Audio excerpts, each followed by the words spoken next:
আমরা মনে করি অ্যাজ অফ টুডে নির্বাচনের কোনো পরিবেশ নাই, রাষ্ট্রের কোনো নিয়ন্ত্রণ নাই, রাষ্ট্রের উপর সরকারের কোনো নিয়ন্ত্রণ নাই। প্রশাসন, পুলিশ সব মিলিয়ে যে একটি হলিস্টিক অ্যাপ্রোচ সেটি আমরা দেখতে পাচ্ছি না। এরকম ভঙ্গুর একটি রাষ্ট্র ডে টু ডে ওয়ার্কস করাই খুব কঠিন। সেখানে নির্বাচন তো অনেক বড় যজ্ঞ। নির্বাচনে 18 লক্ষ সরকারি কর্মচারী সবাইকে ইনভলভ করতে হবে।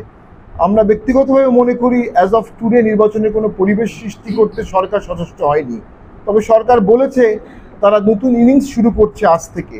আমরা দেখতে চাই এই নতুন ইনিংসের ব্যাটিং কেমন হয়, বোলিং কেমন হয়, ফিল্ডিং কেমন হয়।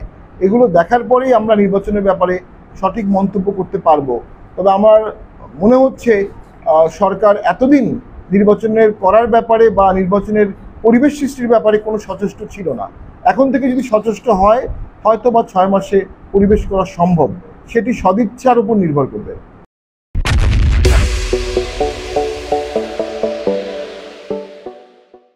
দেখুন, আমরা মনে করি সরকারের সদিচ্ছা এবং সক্ষমতা সুষ্ঠু নির্বাচন করা থাকতে হবে, দুটোই থাকতে হবে, সক্ষমতা এবং সদিচ্ছা।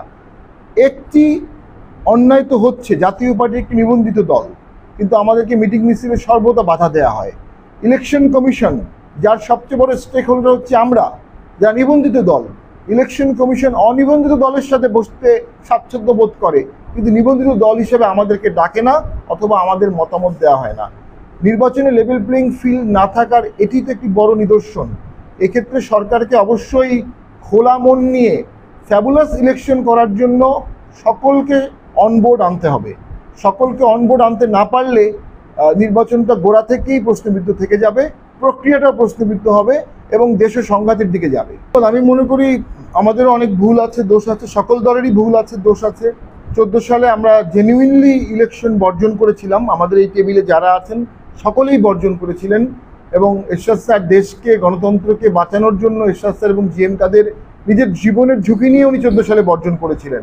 পরে ওনাকে সিএমএইচে নিয়ে আটক করে রাখা হয়েছিল এবং এরপরে 18 সালের যে ভোটটি হয় সেখানে সকলেই অংশগ্রহণ করেছিল, সেটিও প্রশ্নবিদ্ধ ইলেকশন, আমি অস্বীকার করব না।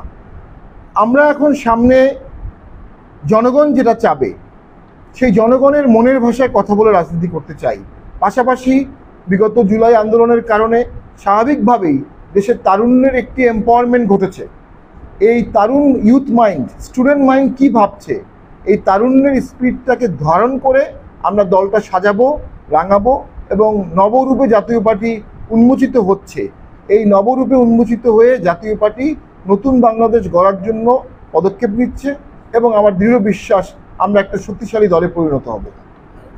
প্রথম দল হিসাবে আমাদের চেয়ারম্যান 3রা জুলাই সংসদে দ্বারা কথা বলবেন এবং আমরা সমর্থন এই আন্দোলনে সংসদে একজন মাত্র এই আন্দোলনের পক্ষে জোরালো ভাষায় কথা বলেছিলেন, সেটি আমাদের চেয়ারম্যান জিএম কাদের।